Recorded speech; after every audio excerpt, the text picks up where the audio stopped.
Welcome to the Business Building Blocks podcast, where we talk about the struggles and celebrations that leaders and entrepreneurs experience on their journey to success. I'm your host, Kristina, and I'm passionate about helping you achieve massive amounts of success at work and at home. We'll talk about all things people and organizational wellness, share relatable stories, and feature insightful guests because quality people and processes are at the heart of every success story. Ready to learn, grow, and have fun? Let's dive in.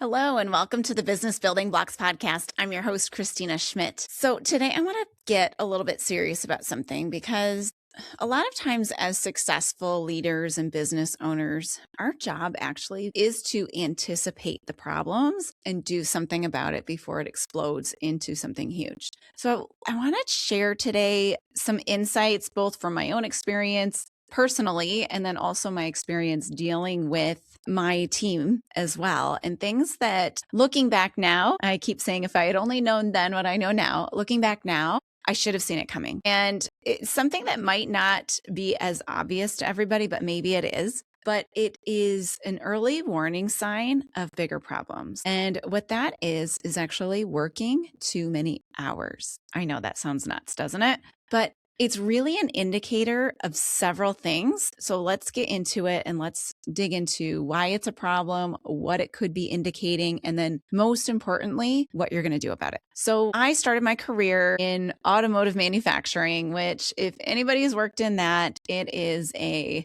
want to own your time. They want to you get your cell phone. And I know when I first got my cell phone, I was like, look at me, I'm getting important. Got the calls. I might get called out of a meeting because, that makes me look important because I've got this cell phone now. And maybe that's not everybody, but there was a badge of honor to having an insane number of meetings every day, working 10 hours plus every single day, working over your weekends, working on vacation, calling in and checking in. Like this trickled down as how you succeed, or you're not a good employee and you don't care if you don't do these things. So obviously the culture was that. But what it taught us and what I quickly learned, giving all of my time to my work was the way to succeed. What we didn't talk about is how effective we were at work, but it was just, I've got meetings all day long. If my calendar was full, I must be important. I must be in need.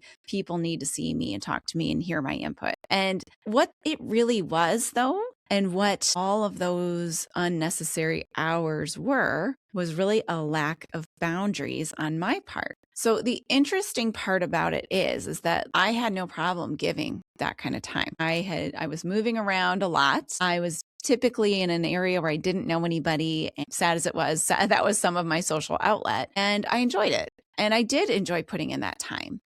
That all kind of stopped when I actually had a family, or I actually started to put roots down and wanted something more out of life. And really what it indicated is that I was struggling with boundaries around time. And the truth is that when we struggle with boundaries in one area, it's very likely we struggle with boundaries in other areas. Where that becomes a problem is that when every line is super fuzzy, it becomes difficult to understand what is mine, what is yours, and where I should be giving feedback, where I should be pushing back, and where really the lines need to get drawn. And that becomes a huge problem as somebody continues to move up the ladder, not just in they're not giving feedback, but also in they're not using their team properly, or they're not developing their team, or the only development they get is teaching them how to put more hours in,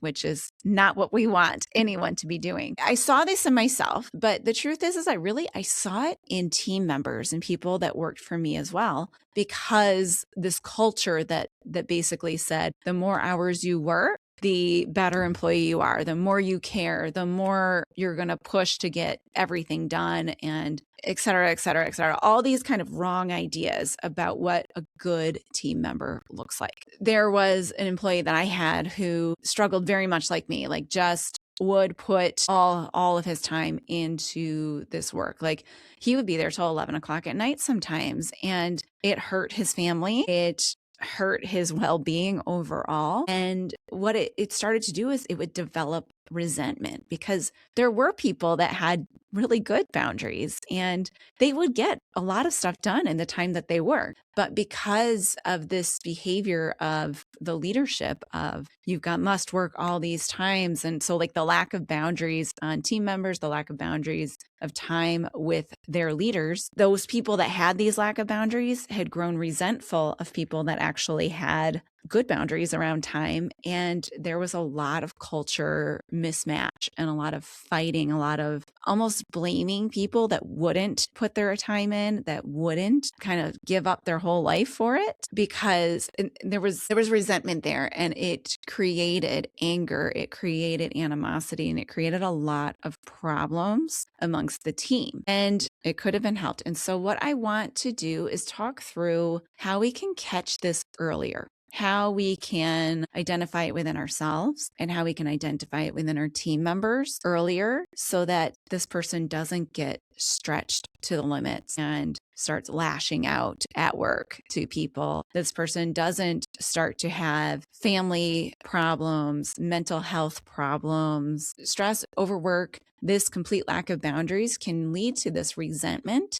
that impacts so much more than just the workplace culture. It impacts life. And that is not okay. We don't live to work in our workplace. The Lord may want us to work and wants us to work in general, but not at the expense of our first vocation, which is life and family. That being said, let's get into it. So let me first start with explaining what boundaries are, because there is a lot of confusion sometimes around boundaries. So it's very helpful to think of the analogy of physical boundaries. So think about your home. You may have a fence around your yard, right? That is a boundary. And there are some people that are outside the fence people. So you may talk to them over the fence, but they don't come in the fence. So that's a boundary. And that's perfectly fine to have that boundary.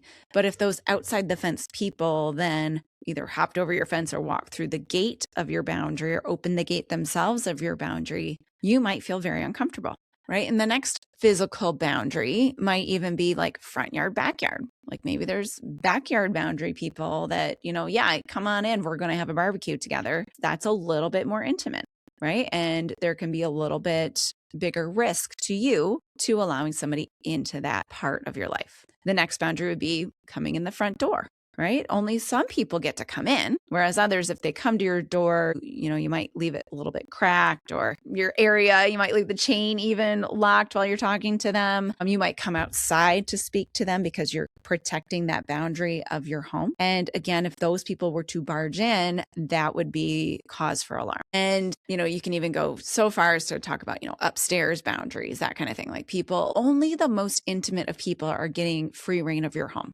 And the same thing needs to be there for non-physical boundaries. So these would be how much you let people's words affect you, how much you let people not dictate your time, but how much people take of your time, put your time, how much work you do at work. Okay. So because these aren't as clear to see, like, obviously a fence and a door, those are very clear physical boundaries. These mental boundaries, these proverbial boundaries, I guess you could say figurative boundaries, they're much harder to see. So it can be very helpful to think about backpacks, right? Our responsibilities in life go into our backpack versus somebody else's responsibilities go into their backpack. And when we take somebody else's responsibility, it's like us being weighed down from all their stuff that's in now our backpack. So some helpful things in a workplace that can be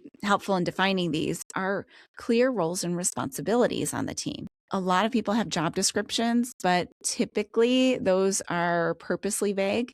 But what you can do is you can use those as to help identify specific roles and buckets, but as a team, define what those buckets really mean. So clarifying it, making sure that this is mine, I own it. Yes, the whole team has input or is involved, but I am the owner of it. And the one thing I like to remind people when we do talk about this sort of thing is that when everybody owns it, nobody owns it. So everything needs one owner.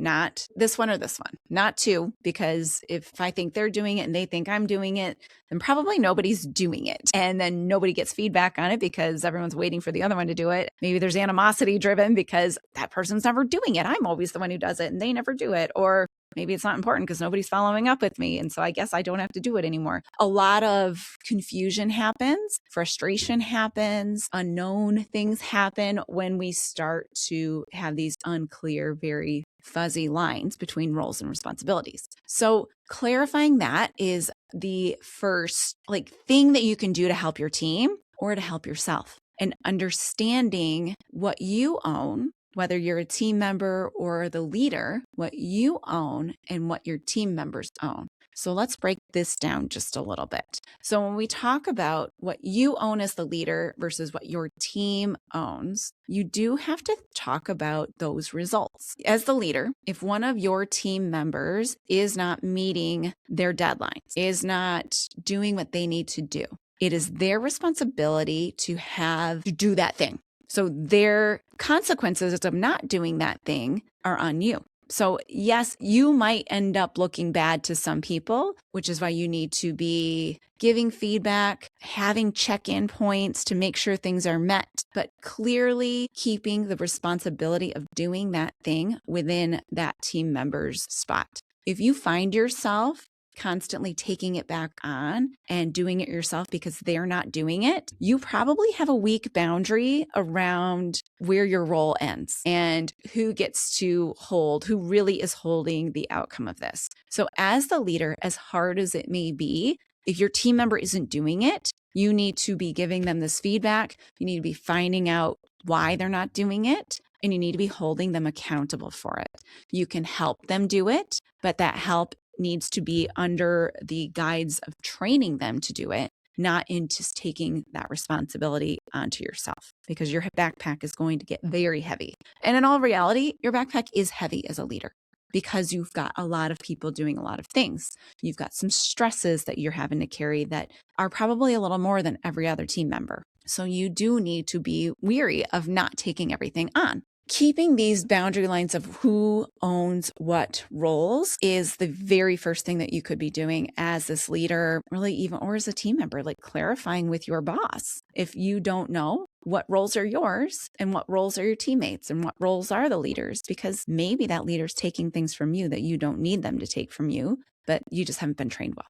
So there's lots of issues that come up. What I want you to kind of see is that this lack of boundaries and this notion of taking on too many things in too many other people's backpack contents into your own backpack, that this has big consequences. And what will happen is that your backpack's going to get overfull and it's going to get weighted down. And, the weight isn't necessarily physical, but the weight of stress can have the same impact on your body as the weight of physical exertion, right? What does that mean? That means your body is drained. That means your muscles get weaker because they're overtaxed, and your literal muscles do. I tell this story a lot when I'm some kind of training about stress, but I used to do a lot of long distance running. And I remember running one day and I was talking with the leader of our run group, and I was like, I don't know why, but I am so tired. I feel like I've just come off a long run, even though I'm literally just starting the long run.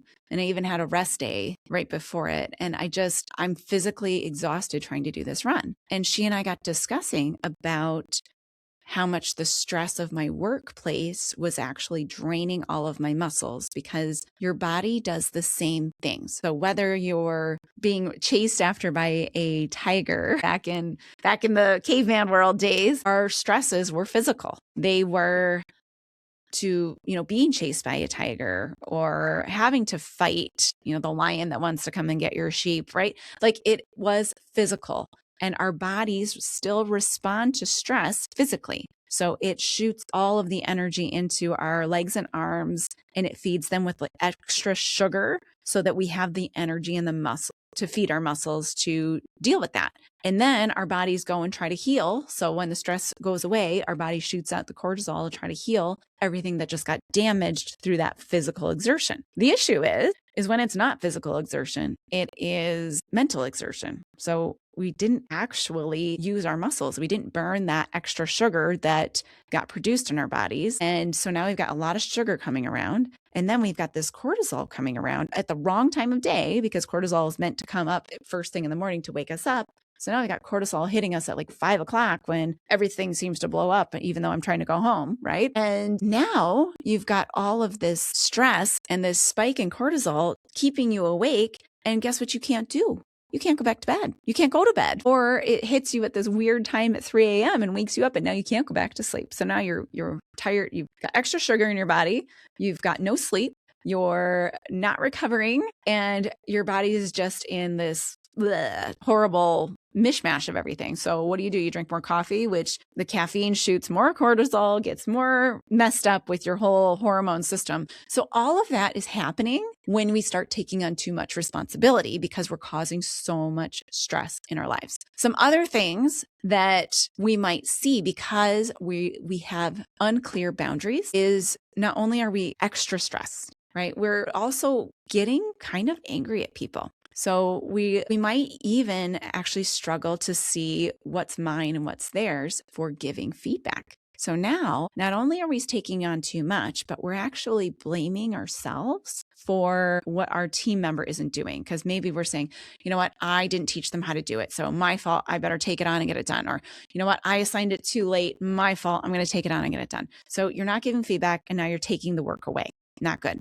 And what that might lead to is just not even delegating at all, because either you just find it's just easier to do it yourself, or you can't even see where the end of your responsibilities lie. And so you just hang on to everything, because everything is ultimately your job anyway. So you might as well make sure it gets done. Now you don't have to tell someone else to do it and wait for them to get it done. You can just do it yourself, and it's your responsibility anyway. And wow, my backpack is heavy. Why might this all be a problem? So as I mentioned, stress, huge amounts of stress, resentment and anger. So you might start to resent your team, or you might start to resent your other team members who are going home to have dinner with their families while you're sitting there doing the thing that maybe is theirs, but maybe is mine, but why aren't they ever staying late? Which then leads to culture problems. So, when people hold on to a lot of resentment, hold on to a lot of extra stress, they're going to snap faster. They might yell. They might just cause problems and start blaming people and causing huge rifts within the team, which then now this person who's never home, they have family stress now because they haven't been home. They've got issues outside of work that might be coming up, which is then going to impact their ability to focus at work. And my goodness gracious, there are a lot of issues, because it might even indicate that they just have a hard time prioritizing everything. So what do you do? What do you do when you see somebody who's just starting down this path, who is just working a lot of hours? So I know a lot of us don't want to rock the boat. If it ain't broken, don't fix it, right? But working too many hours is an indication of something is broken, because no job should take 80 hours a week, and no one should be caught holding the bag at the end of the day. If your team is working well together, no one's caught holding the bag, because the team is responsible in its own way. We will support one another. And yes, ultimately someone is responsible, but they don't feel alone in it.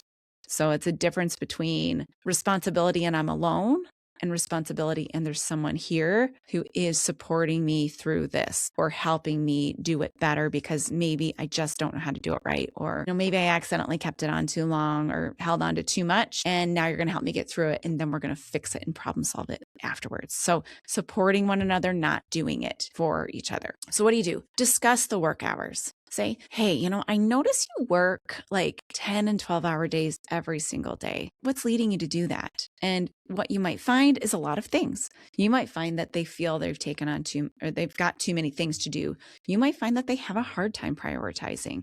You might find that, they're getting distracted in ways. So you can help them with that. Because again, if they have no boundaries on their time, they're probably struggling with boundaries and prioritization in other areas. And then you can start to set goals about when you leave work. And the most important thing to do when you set these goals is to hold them accountable for them. Say, hey, I saw you leaving really late again, or I know you're leaving really late again because of XYZ, because maybe you're not there still. But set these goals, but then hold them accountable for it, because they need that. They need that from you. Ultimately, it means they're not getting their work done in the day-to-day sense. So it's kind of a work performance thing, even though it might seem wonderful that they're working so many hours. We do that through showing empathy, saying, hey, empathy and really appreciation, giving recognition, like, I love your dedication. I don't want you to burn out. So let's talk about what's causing you to have to stay this long. What's causing you to not get it done? Start attacking those things one at a time. You pluck them out, you get rid of them. So what you're going to get if you do all these things, you're going to get more productive team members, more productive employees. They're going to learn about boundaries. They're going to learn that, hey, I need to block off this time and say no to some things, because my yes to everything is really an overall no to a lot of things that are actually probably more important. Me saying yes to everything is not good, right? They're going to have a better home life. You've heard the happy wife, happy life. Well, happy home life, happy employee. I don't know. That doesn't rhyme, but it works. It still fits, right? If you have a happy home life and the work culture is supportive of that, then everyone will be happier and work better, work harder, work better together. And really, you've got people that are refreshed. They're ready to take the work on. And when, the proverbial, hits the fan, they'll be ready and refreshed enough and willing enough to put in the extra effort when it's needed. It does have to stop at some point, and we have to set boundaries around that too. What we want is this better culture. We want people to feel supported, and we can help them the best by helping them see that their lack of boundaries in their time, in their work time, is going to hurt them in the long run, even if they don't see it now. If you yourself are the leader, you're struggling with boundaries, you're struggling with how many hours you're putting in the work, or not knowing who to delegate to, how to delegate, any of that, reach out to me. I've personally struggled with it. I have some skills for you to learn and some support in behavior change to help you do that and to help you put it into place that will help you. They will help you, they'll help your team, and they'll help your business. So reach out, grab one of my free calls, because that is honestly, like, we can diagnose this and get you on the right path just today. So let's reach out and let's get everybody working better, working well together, and doing what we were designed to do. So again, if you know somebody who's struggling with this, share this episode, like it, leave a review, and share the message with a friend. Well, I'll remember those someday. All right. And I'll see you on the next episode of the Business Building Blocks podcast. Thanks for tuning in to the Business Building Blocks podcast. If you enjoyed this episode, make sure to subscribe so you don't miss what's next. If you found value in our conversation, please leave a quick review, like, or share. It helps us reach more amazing listeners like you. For more resources and insights, visit KristinaSchmitt.ca, where you can find tools and support to empower your leadership journey. Thanks again for listening, and we'll see you in the next episode.